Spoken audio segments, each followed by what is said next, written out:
What it is, guys, it is your old boy Pilk, and I'm coming back at you with more Woodplow action. That is, of course, Danmachi Memoria Frisa. But, you know how we do with this channel. You know how we do at this point. So, I did say we were going to get I'm sorry, not a data download. We were going to get a live stream, and that's, of course, the official Danmachi live stream. Not my live stream. My live stream will be live here in just a few minutes. Whole different animal.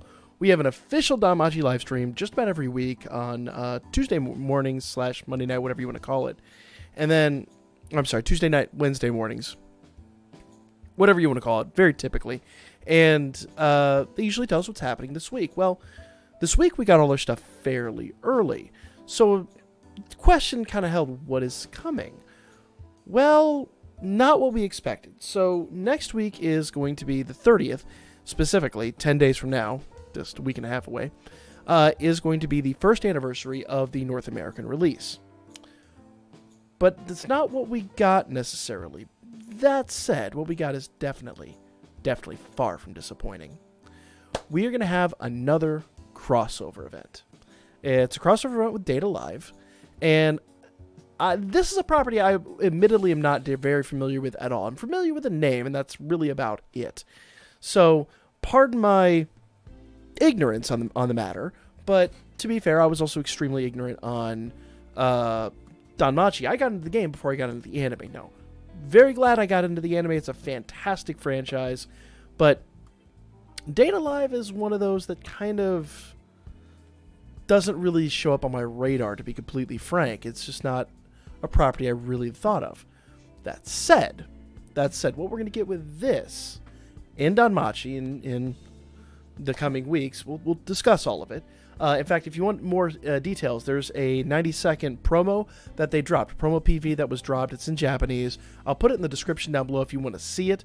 I would recommend it. It's very, very enlightening, but realistically, sorry, there's something weird on the floor. I was just like, weird. But really, let's just get into this and talk about it, because there's something I think is really, I hope, evident of what's coming. Let's get into it, guys. So it is called the Eyes Catastrophe. I guess it's going to be Eyes versus Old Girl over here. Not really sure much, like I said, about that particular storyline, but I'm expecting it to be kind of like more of a versus than an Attack on Titan type thing, because that Attack on Titan turned out to be kind of like a collab. This looks like it's to be more of a versus, and that intrigues me. But, you know, they're taking on, we're basically taking on their universe, which really interests me a lot. All right. So the Eyes Catastrophe. We have part 1 is going to be dropping here on the, let me get you the exact date, I believe the 28th. Yeah. So it's going to be the 28th, and apparently there's a free 4-star coming out of this event. I'm guessing it's Hestia, but I don't know 100% certain. But that kind of what seems to make the most sense when we go to the art here and talk about that. Then there will be a part 2 that is coming on the 9th. Part 2, hello, part 2, there you go. Part 2 is dropping this unit. It's a double unit. Looks like it might be an assist. We don't know. We have no details on these units. All we've got is art at this point. And we'll talk about that when we get to the art here, literally in just a few seconds. But there's 2 parts to this. Looks like there's 2 free-to-play 4-stars that are coming out of this. There's gotchas coming with this. And if you were here for any of the previous any of the previous crossover events, I missed one, but I was here for Crunchyroll and here for Attack on Titan. Those crossover events always give us great units. In fact, one of the assists from the very first crossover, she is still extraordinarily relevant, and you'll see her all over the place on, like, War Games and Record Buster and all that. So, a very, very, whenever we get crossovers, we get very capable units. That's actually worth noting, because remember, right now, War Games and Record Buster are both running, so with the full Iris rewards. And we do have more Record Buster, more War Games. I'll get to that at the end of this, but be aware, this is probably going to take most of April, I'm guessing, or at least the first 2 weeks of April minimum. Plus, there's more stuff coming as well. So you want to start really thinking about what you're going to do with your Iris. You know, me, I leave a lot of the game unplayed, so that if I need to go back in and farm up some, I could do that. And that, I think, is going to be my biggest goal over the next week as we lead into this, because crossover units in this game tend to be stupidly OP. So let's see what happens here. Now, that gush aside, let's go ahead and talk about the new units. This is the new eyes that's dropping with the game. And what I was pretty much saying with this is it kind of looks like basically she's adopting the art from the other show, or what is a show? From the other franchise. It's adopting the Data Live art. Now, it doesn't look like what you'd expect from Danmachi. The poses are all right, but when we start looking at more of these units, it really feels like they kind of gave eyes to the Data Live people. And it looks like they kind of worked her over. And I gotta tell you, this is the first piece of artwork in this game that I've looked at, and I have said, this is probably going to make me drop money. Good money. Because I want this unit. And in a year from now, when new people are coming to the game and they start seeing these units, this is that unit that's going to be in, war games. And whether or not she's really all that awesome, she's going to look fantastic. And it's going to be really cool to see who was here at this point in time. And she is going to pop in comparison. If you ever go look at the, I guess the palettes of all the other characters, she is going to so incredibly pop compared to everybody else on the battlefield. We tend to get more muted and subdued tones, and this is just really extravagant pinks and purples and just bold, bold, bold colors. No matter where she's at in this game, she's going to pop and she's going to look amazing. And to me, the fact that they put this much effort into a unit alone, and I've never said this about Danmachi before, really makes me want to go ham on this banner. I want her. I'm hoping she's not the free-to-play. I'm hoping she's a summon. And I say that as somebody who legitimately wants to go after this unit. Honestly, for the bragging rights. But she's going to look amazing. She's going to be something that's going to be extraordinarily special. And probably a bragging point when it comes to units a year from now. So, my 2 cents of the matter, I'm really liking this. And that's nothing on the current art. I think it's just different and very cool. And what I'm really hoping, and we'll get back into this a little further, I kind of hope this is, because it looks a little upgraded, it looks a little bit different. I don't want the color palettes to change, but the art itself almost looks like another step above. The art's never been bad by a long shot. Art in this game has been fantastic, but this almost looks like they're stepping up their game. That's what I was talking about earlier with, and I'll stop gushing and move on to the other units here in a minute. It almost looks like going into this first anniversary of North America and coming up on the second anniversary for JP, maybe they're starting to increase the units a little bit. They're starting to do a little more with them. And I think that is a very, very, very good thing for this game. This game is utterly fantastic, and I don't want it to ever feel stagnant. So this type of growth might be really, really good for it. I'll move on to the next unit. That is, of course, Hestia. And Hestia, if we compare these two, this is really what I'm talking about. Vibrant purples and pinks and all this stuff, and even the effects are just very pronounced with a little bit of like a glow effect on them, if you're familiar with Photoshop at all. And if we look at Hestia, now Hestia looks like a very typical Danmachi unit. The colors are a little subdued, they're very realistic. She's not flashy, she's not showing off, she's just got a more subdued and subtle tone to her. They're more muted, they're more neutral in tint. They're just, and it's not a bad thing. I'm not dogging on this unit by any stretch of the imagination. She's a good looking unit, but this is like, the other one is like if you gave eyes to the Data Live people and had them do the art.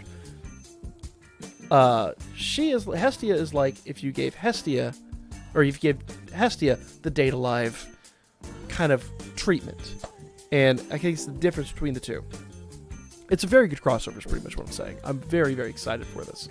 I really do think, though, because of that, I think she's going to be the free-to-play, which I'm okay with. A free-to-play assist would be very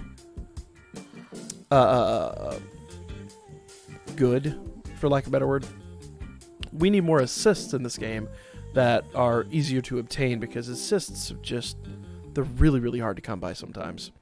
But Hestia looks good, but I'll be honest, I don't quite get enthused about her the same way that I get enthused about eyes. So let's move on to the next unit, and that is, and I'm going to butcher her name, Nightmare Kurumi. Kurumi looks absolutely fantastic. I'm not even going to pretend like I know anything about the other show, but But this kind of goes back into that. Look at all the detail that's in there. So if I go back to Hestia for a minute, and I'm not going to pick on Hestia by any stretch, but you notice it's like bubbles and very subtle things, and a lot of the focus is on the character.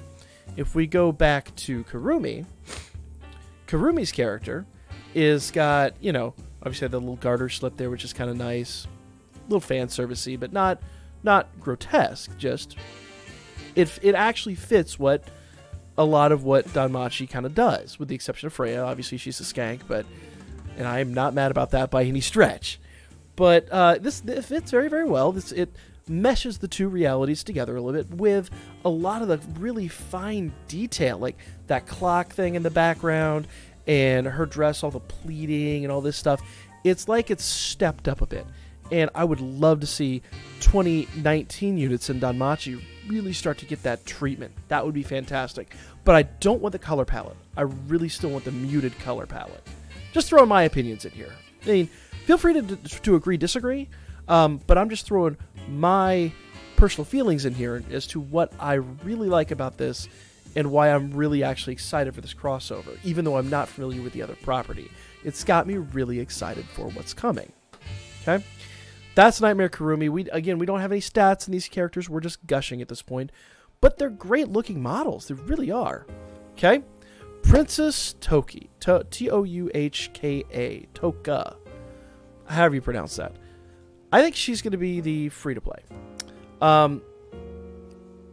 Reason I say that is because she is the Data Live unit, but you can kind of tell with like the wisps and the more subtle effects on there. She's kind of a Data Live unit that's been given the Danmachi treatment. You know, the colors are more subdued, they're more muted, and I wonder if that's actually be part of the storyline. I would love to see that be part of the storyline. Units sucked into this universe get that kind of treatment. Units in the other universe just pop. So we'll see if that's the case. If they go that far with it, color me impressed, because that is really what I think they should do with these crossovers. Make them more, because I criticized the crossover with Titan a little bit, because it did feel a little flat at times and it wasn't as interesting to me. But again, two series with very similar palettes. This actually has the ability to do a lot of stuff, so we'll see. We'll see. Again, speculation, a lot of hope, and a lot of gush. But that's what we have at this point in time. And that's kind of... I didn't intend to come here and do this. This is all kind of spur-of-the-moment stuff. But I'm very excited as a fan of the game, and now of the franchise. Alright, so let's move on. Now, Princess Toka. No, I'm sorry, Princess Toka was the opposite. Angel Origami. Her name is actually Origami, and it kind of makes sense if you look at her. I'm not really sure how I feel about this unit. The headdress really kind of bothers me just from a design standpoint. It's just not balanced, but I get it's probably the art of the other series. She almost looks like a combination of the two. She's got these little wispy bubbles like Hestia and all that. I'm guessing she's probably going to be an assist if I had to put a guess on it. I don't know, but we know Hestia is going to be an assist. I haven't the faintest clue, but just guessing based on that. We'll probably get data mines here by the end of the week, and they'll tell us more information. We'll get the actual details on them, but once again, a little more subdued though. But again, all these golds and things like that, they're a little muted. It's still got more of that Danmachi tone more than the really pop and vibrant stuff that's coming from Data Live. It is what it is. This unit doesn't put me on fire. I'm really just not interested in this unit at all, to be completely honest. It might just be the fact that she's white on gold and it's just a very muted color palette, plus the headdress bothers me to the end of the earth. But I'm just kind of, you know, it's kind of there. If you pull her, great. If you don't,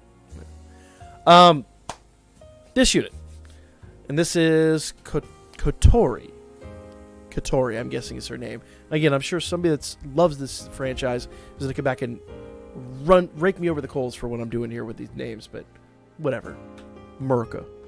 Another unit that actually, if you look, she has kind of a muted tone, and she almost looks like very Hestia-esque. If you go back and look at what Hestia was wearing, let me just pull her up one more time. There's Hestia. See, the headdress is very much the same. The colors are all the same.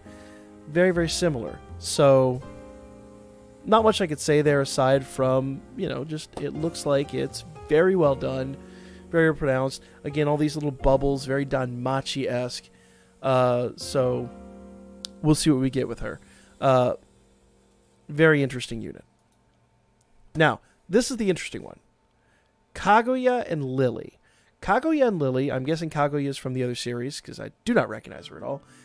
Lily is clearly from Danmachi, and it's like a halfway between. But what's really interests me about this unit, very specifically, I think this is the free-to-play from what they said in the previous thing. I think on the night this might be the free-to-play unit we actually get from that.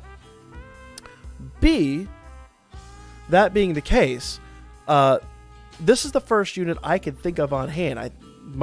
Someone might correct me. I think this is the first unit that's a 2-person unit. That is, once again, like I said with the first one we talked about, with the eyes, this is something that you're going to look at in a year's time and you're going to be like, that's very neat, very special, very different, and very interesting. Now, what they're going to do, she could be trash. I just don't know. Or they, technically. I just don't know. I'm hoping not. I have high hopes that these are really amazing units. I don't want them to be game-breaking. I want them to be balanced and, still great for use. But, I don't want this game to ever become like a power creep fiesta like Dokkan is. But they make them just great units. This will be something that in a year's time, you'll go back and look and you'll be like, wow, that was just an amazing event.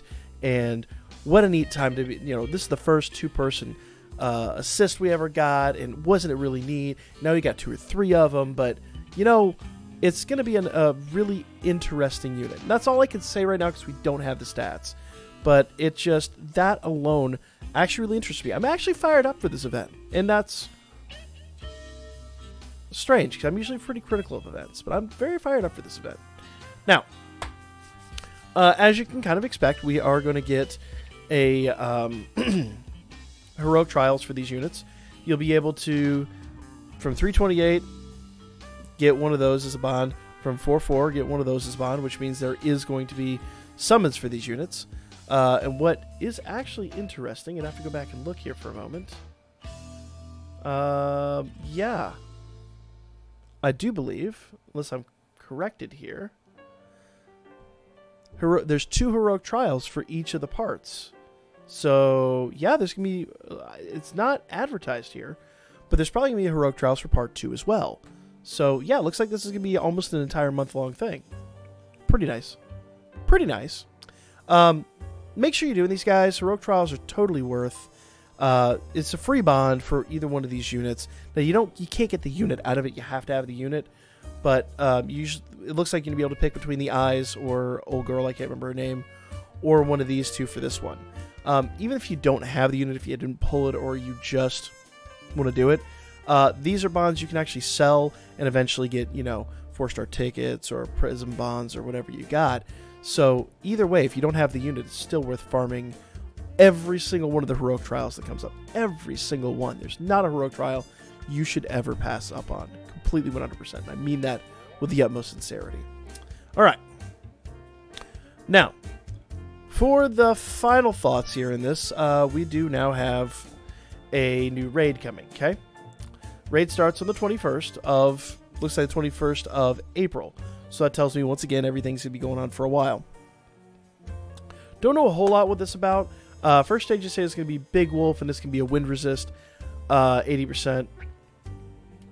The next one is going to be, first stage is Big Wolf, which is wind resist 80%, water resist 40%, minus 40%. That means they're weak to wind and water.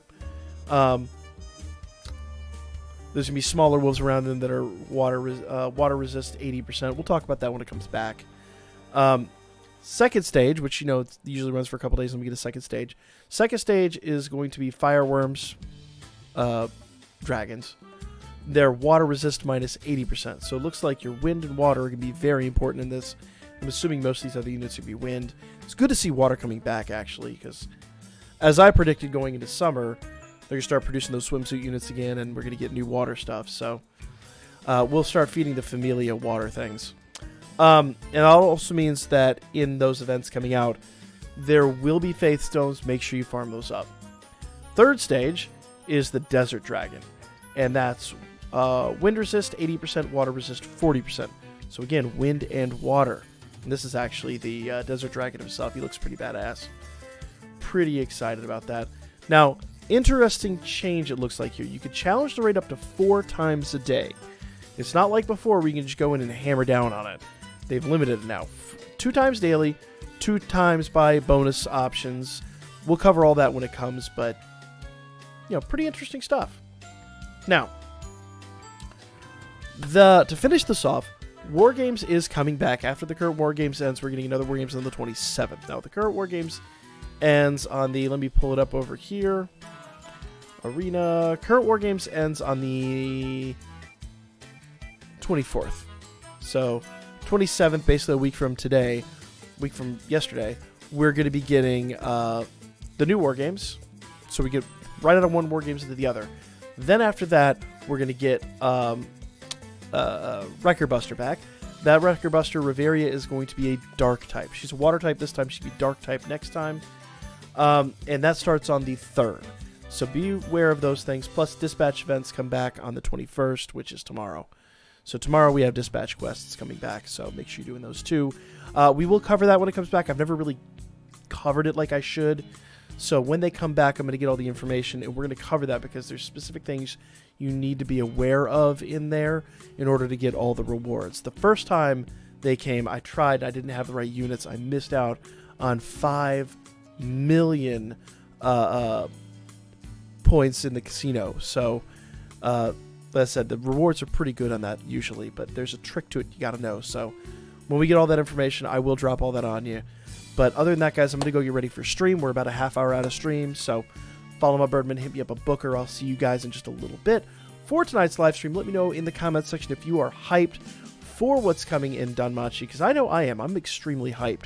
We're not going to be dropping any Iris tonight. Tonight will be summon free with the exception of tickets. You know, I'm going to try to save all of my Iris if I can for this event. So let me know what you guys think. Like, comment, share, subscribe, follow my Birdman, hit me up a booker. I'll see you guys in just a little bit with our live stream full of silliness and stupidity.